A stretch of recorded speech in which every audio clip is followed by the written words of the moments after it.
श्री सीतारामचंद्राभ्या नमः। राम लक्ष्मण धनुष यज्ञ स्थल पर वाल्मीकि रामायण बालकांड सर्ग 32 श्लोक 1 से 13। विश्वामित्र का आदेश। सत्यम शिवम सुंदरम श्री राम। श्रीमद् वाल्मीकि रामायण। श्री सहित दिनकर बंस भूषण काम बहु छवि सोहई। नव अंबुधर बरगात अंबर पीत सुर मन मोहई। मुकुटांग दादी विचित्र भूषण अंग अंगन ही प्रति सजे। अंभोज नयन विशाल उर्भुज धन्य नर निरखंतीजे। नमस्कार सनातनी भाइयों और बहनों, आपका स्वागत है श्रीमद् वाल्मीकि रामायण की पावन कथा में। आज का भाग एक ऐतिहासिक क्षण की शुरुआत है, जहां श्री राम और लक्ष्मण पहुंचते हैं उस यज्ञ स्थल पर जहां रखा गया है शिवजी का वह अद्भुत धनुष। पिछले भाग में हमने सुना कि कैसे राजा जनक ने विश्वामित्र से कहा कि उन्होंने सीता का स्वयंवर तभी तक स्थगित रखा है जब तक कोई पुरुष शिव धनुष को उठाने योग्य न हो। अब वह समय निकट है। आज के श्लोकों में वर्णन है उस दिव्य यज्ञ भूमि का जहां स्वयंवर की तैयारी हो चुकी थी। विश्वामित्र जी ने श्री राम और लक्ष्मण को साथ लेकर राजा जनक से अनुमति लेकर यज्ञशाला का निरीक्षण कराया। वह स्थान वेदों के अनुसार शुद्ध किया गया था, ऋषियों, ब्राह्मणों और राजाओं से भरा हुआ था। श्री राम और लक्ष्मण का वहां आगमन साक्षात धर्म और मर्यादा का प्रवेश था। इस क्षण ने स्वयंवर की उल्टी गिनती शुरू कर दी थी। द्वात्रिंश सर्ग। ब्रह्मपुत्र कुश के 4 पुत्रों का वर्णन, सोनभद्र तटवर्ती प्रदेश को वसुकी भूमि बताना, कुशनाभ की 100 कन्याओं का वायु के कोप से कुब्जा होना। ब्रह्मयो निर्माणासीत कुशो नाम महात्पाह। अक्लिष्ट व्रत धर्मज्ञ सज्जन प्रति पूजक एक। विश्वामित्र जी कहते हैं, श्री राम पूर्व काल में कुश नाम से प्रसिद्ध एक महातपस्वी राजा हो गए हैं। वे साक्षात ब्रह्मा जी के पुत्र थे। उनका प्रत्येक व्रत एवं संकल्प बिना किसी क्लेश या कठिनाई के ही पूर्ण होता था। वे धर्म के ज्ञाता, सत्पुरुषों का आदर करने वाले और महान थे एक। स महात्मा कुलीनाया युक्ताया सुमहाबलान। वैदर्थ्यां जन्यामास चतुरा सदृशान सुतांदो। उत्तम कुल में उत्पन्न विदर्भ देश की राजकुमारी उनकी पत्नी थी। उसके गर्भ से उन महात्मा नरेश ने 4 पुत्र उत्पन्न किए जो उन्हीं के समान थे। 2 कुशांबं कुशनाभं च असूरतर्जसं वसुम। दीप्तियुक्तान महोत्साहान क्षत्र धर्म चिकीर्षया 3 तानुवाच कुश पुत्रान धर्मिष्ठान सत्यवादिना। क्रियता पालन पुत्रा धर्मं प्राप्स्यत पुष्कलम 4। उनके नाम इस प्रकार हैं, कुशाम, कुशनाभ, असूरतर्जस तथा वसु। ये सब के सब तेजस्वी तथा महान उत्साही थे। राजा कुश ने प्रजारक्षण रूप क्षत्रिय धर्म के पालन की इच्छा से अपने उन धर्मिष्ठ तथा सत्यवादी पुत्रों से कहा, पुत्रों, प्रजा का पालन करो, इससे तुम्हें धर्म का पूरा पूरा फल प्राप्त होगा। 3 से 4। एक रामायण शिरोमणि नामक व्याख्या के निर्माता ने अमूर्तिर्जसम पाठ माना है। महाभारत के अनुसार इनका नाम अमूर्तर्यस या अमूर्तर्या था। 195। 17। यहाँ इनके द्वारा धर्मारण्य नामक नगर बसाने का उल्लेख है। यह नगर धर्मारण्य नामक तीर्थभूत वन में था। यह वन गया के आसपास का ही प्रदेश है। अमूर्तर्या के पुत्र गय ने ही गया नामक नगर बसाया था। अतः धर्मारण्य और गया की एकता सिद्ध होती है। महाभारत वन पर्व 84।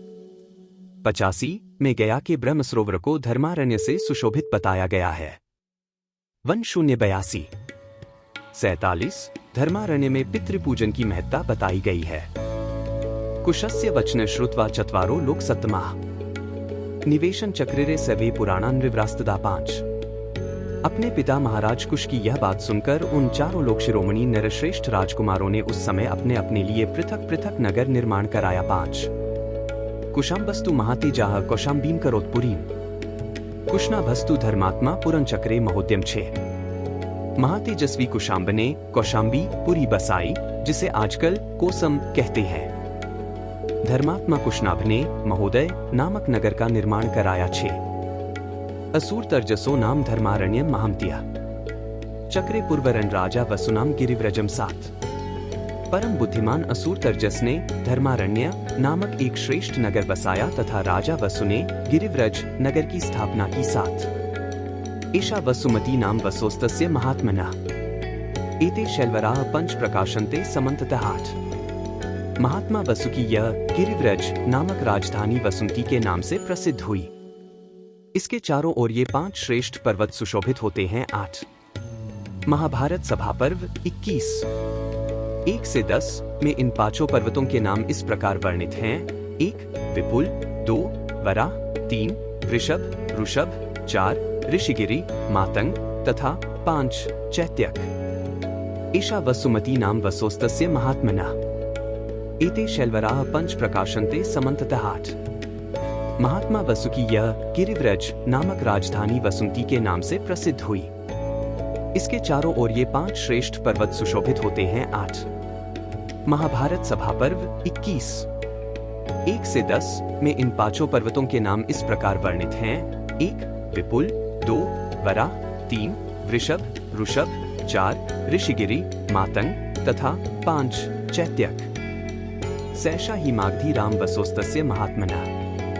पूर्वाभिचरिता राम सुक्षेत्रा सस्य मालिनी 10 श्री राम। इस प्रकार मागधी नाम से प्रसिद्ध हुई यह सोन नदी पूर्वोक्त महात्मा वसु से संबंध रखती है। रघुनंदन। यह दक्षिण पश्चिम से आकर पूर्वोत्तर दिशा की ओर प्रवाहित हुई है। इसके दोनों तटों पर सुंदर क्षेत्र उपजाऊ खेत हैं, अतः यह सदा सस्यमालाओं से अलंकृत हरी भरी खेती से सुशोभित रहती है। 10 कुष्णाभस्तु राजर्ष्यः कन्याष्टमोत्तमम्। जन्यामास धर्मात्मा घृताच्या रघुनंदन 11 रघुकुल को आनंदित करने वाले श्री राम। धर्मात्मा राजर्षि कुष्णाभ ने घृताची अप्सरा के गर्भ से परम उत्तम 100 कन्याओं को जन्म दिया। 11 तास्तु यौवनशालिन्यो रूपवत्य स्वलंकृता। उद्यान भूमिमागमे प्रावृषीव शतहृदाः 12 गायन्त्यो नृत्यमानाश्च वाद्यन्त्यस्तु राघव। आमोदम परमन जगमुर्वराभरण भूषिताः 13 वे सबकी सब सुंदर रूप लावण्य से सुशोभित थी। धीरे धीरे युवावस्था ने आकर उनके सौंदर्य को और भी बढ़ा दिया। रघुवीर। एक दिन वस्त्र और आभूषणों से विभूषित हो वे सभी राजकन्याएं उद्यान भूमि में आकर वर्षा ऋतु में प्रकाशित होने वाली विद्युन्मालाओं की भांति शोभा पाने लगी। सुंदर अलंकारों से अलंकृत हुई वे अंगनाएं गाती बजाती और नृत्य करती हुई वहां परम आमोद प्रमोद में मग्न हो गई। 12 से 13 कल के भाग में हम देखेंगे कैसे श्री राम उस अद्भुत शिव धनुष को पहली बार देखते हैं। विश्वामित्र उन्हें पास जाकर निरीक्षण करने को कहते हैं। क्या श्री राम में है वह शक्ति जिसकी प्रतीक्षा सदियों से थी? कल जानिए इस महत्वपूर्ण मोड़ को। अगर आपको आज की ये कथा ज्ञानवर्धक और प्रेरणादायक लगी हो तो वीडियो को लाइक जरूर करें, कमेंट में जय श्री राम जरूर लिखें और इस सनातन यात्रा में जुड़े रहने के लिए चैनल को सब्सक्राइब करें। कल मिलते हैं उस क्षण पर जब श्री राम और शिव धनुष आमने सामने होंगे। जय श्री राम। बार बार बर मागो हर्षी देहु श्री रंग। पद सरोज अनपाइनी भक्ति सदा सत्संग। कथा विसर्जन होत है सुनो वीर हनुमान। जो जन जंग से आए हैं सो तंग कर ही पयान। बोलो सियावर रामचंद्र जी की जय। राम भक्त हनुमान जी की जय। उमापति महादेव जी की जय। मंगल भवन अमंगलहारी। द्रवहु सुत सरथ अजिर बिहारी। दीन दयाल बिरिदु संभारी। हरहु नाथ मम संकट भारी। जय सिया राम जय जय सिया राम।